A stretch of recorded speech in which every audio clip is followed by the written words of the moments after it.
ね、チュッパちゃんが大好きな牛乳とバナナ、あと小麦粉を使ってお菓子作りをするね。兄ちゃんは保育園だからできたらみんなで一緒に食べようね。じゃあ作るね。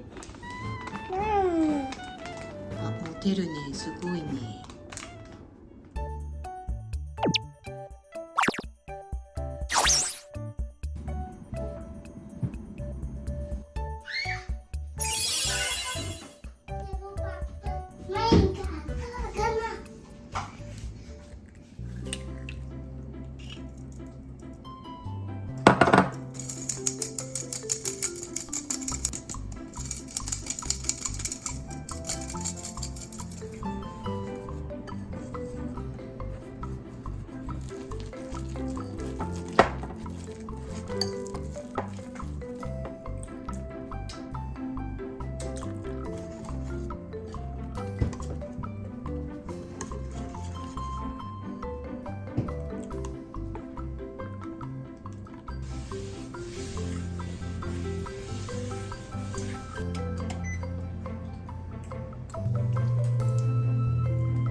お、美味しそうだな。クレープケーキ。すごいじゃん。いただきますした。バナナクレープか。すごいじゃん。これと。美味しい？うん。ねえ、こんなんすごい時間かかってるよ。ママありがとうわ。ありがとう。はい。食べちゃダご苦労さん。はい。